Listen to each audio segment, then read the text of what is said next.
Lineman, line crew level 1 এবং line শ্রমিক একই পদে ভেজাল করে রাখছেন। আজকে যে ছেলেটা লাইন শিক্ষানবিশ নিয়মিত হিসেবে যোগদান করতো, এই 10-15 বছর পরে কি হইতো? লাইনম্যান গ্রেড 1 হইতো, লাইন টেকনিশিয়ান হইতো। এই সিস্টেমের প্রতি তার যে ডেডিকেশন ছিল বা থাকতো, সেটা কি থাকবে? সারা জীবন তো লাইনম্যান গ্রেড 1, তার আজকে চাকরি এসে কালকে নাই। এই ছেলেটাকে দিয়ে আপনি কি আউটপুট দিবেন? তার সামাজিক মর্যাদা কি? আপনারা কথায় কথায় বলেন মেট্রিক পাস করে আসছেন, অনেক টাকা বেতন পান, আপনার বাপের বাড়ির টাকা বেতন দেন। এই দেশের রাষ্ট্রের মানুষের রেভিনিউ থেকে আপনারা বেতন দেন, রেভিনিউকে আপনারা ইনকাম করেন। আমরা মাঠে কাজ করি, কালকে সারা রাত ঘুমাই নাই, এই আন্দোলন করতেছি। ব্র্যাকেটে কি লেখা আছে? বিদ্যুৎ সচল রেখে। বিদ্যুৎ সচল রাখি নাই। মুন্সিগঞ্জ জেলার একটা এলাকা নাই যেখানে আমার কর্মীরা এখন পর্যন্ত যায় নাই বা ওই এলাকাটা তার নজরে নাই। বিদ্যুৎ সচল করার জন্য ওই আমার কর্মীরা তো মাঠে কাজ করছে। যারা সাধারণ জনগণ যদি আমার এই ভিডিও দেখেন, আমরা আপনাদের জন্য রাত দিন পরিশ্রম করে কাজ করি। আমাদেরকে নিম্নমানের মালামাল দেয় আরবি, তারা মালামাল করে বাণিজ্য করে, তারা গুণগত মালামাল ক্রয় করে না।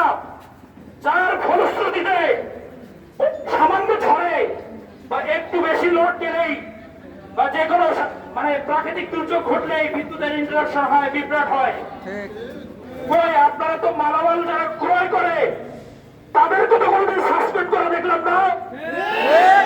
কেন আপনারা মৌলভীবাজারে 6 জনকে সাসপেন্ড করলেন? ওইখানে যে একই পরিবারের মানুষগুলো মারা গেল, আপনারা কি খতিয়ে রেখেছেন এই মালটা কবে ক্রয় করা হয়েছিল? এই ক্রয় কমিটিতে কে ছিল? কাদের সাসপেন্ড করলেন? দেখা যাবে ওই অফিসে যাদেরকে সাসপেন্ড করছেন সে সবেমাত্র 1 বছর আগে আসছে, 1.5 বছর আগে আসছে, সে আগে ওরা কিছুই জানে না।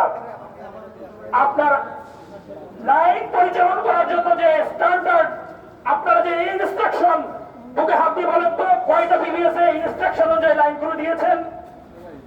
বুকে হাত দিয়ে বলেন তো কয়টা অফিসের জুনিয়র ইঞ্জিনিয়ার ইনস্ট্রাকশন অনুযায়ী দিয়েছেন? কয়টা অফিসে বিলিং সহকারী ইনস্ট্রাকশন অনুযায়ী দিয়েছেন? কয়টা অফিসে অ্যাকাউন্টেন্ট দিয়েছেন? সব জোড়া কিছু করে রাখছেন। কাজ করে ভাই, মুখের কথা হয় না। কাজ করার জন্য কি করতে হয় বলেন? এই যে যারা বিলিং সহকারী আমার মা বোনেরা কাজ করে, কখনো খোঁজ নিয়ে রেখেছেন? তারা কোনোদিন মাগরিবের আগে বাসায় যেতে পারে না। তার সন্তানগুলোর অভিশাপ আপনাদের উপরে রাখবে। আর যারা আরবির দালাল আছে, শুনে রাখেন, আল্লাহর কাছে বিচার দিলাম, আপনারা যে মুনাফিকি করতেছেন, আপনারা মনে করেন না আমাদের নজরের বাহিরে। আমাদের নজরে যারা আসছেন তাদের নামগুলো খুব সুন্দরভাবে লিখে রাখতেছি। যদি কিছুই করতে না পারি, 2 রাকাত নামাজ পড়ে আল্লাহর কাছে জবাব বিচার চাইবো। যদি কিছুই করতে না পারি, একদিন রোজা রেখে আল্লাহর কাছে বিচার চাইবো। কিয়ামতে আসিয়েন, কিয়ামত যে কত ভয়াবহ।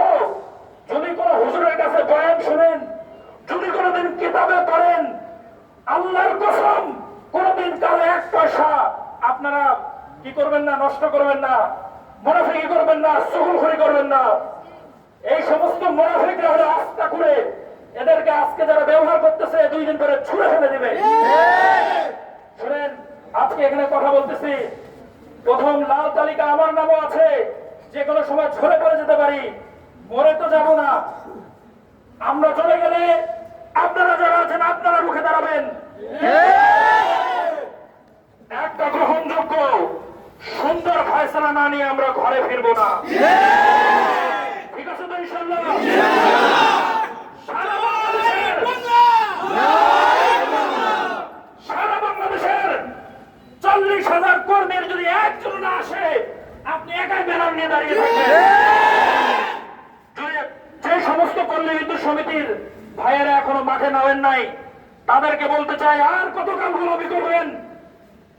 বিড়ালের মতো 100 বছর বাঁচার থেকে বাঘের মতো একদিন বাঁচেন। আরবি, আমরা আপনাদের গোলাম নই। আপনিও মেধায় চাকরি নিয়ে এখানে এসেছেন, আমিও মেধায় আসছি। নাই। আর যদি করুণী নিয়ে চাকরি দেন, সবচেয়ে দুর্নীতিগ্রস্ত আপনি। মেধায় আসছে মিয়া, মেধায় নিজের যোগ্যতায় লেখাপড়া করে আল্লাহ রহমতের চাকরি পেয়েছে, ঠিক কিনা? এজন্য ভাই বলবো, যত ভয় দেখাক আপনাদেরকে কি করবে জানেন? আরবিদের চাল কি আরবি বল চেঞ্জ করতে পারে না। আরে ভাই, বলে একটু সুইং চেঞ্জ করতে হয়। আর কত পুরান বল খেলবেন, আমরা তো অভ্যস্ত হয়ে গেছি।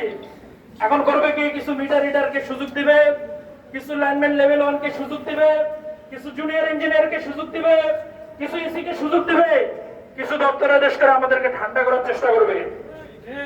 এটা হলো একটা টেকনিক, পলিটিক্স। না না, মানি না। যে কথাগুলো আছে, আরবি আপনাদের উপর আমার আস্থা উঠে গেছে। মাননীয় বিদ্যুৎ প্রতিমন্ত্রী মহোদয়, আপনি কোথায় আছেন? এটা তো মুন্সিগঞ্জ, আপনি তো কেরানীগঞ্জের মানুষ। আমাদের কথা কি আপনার কানে পৌঁছায় না?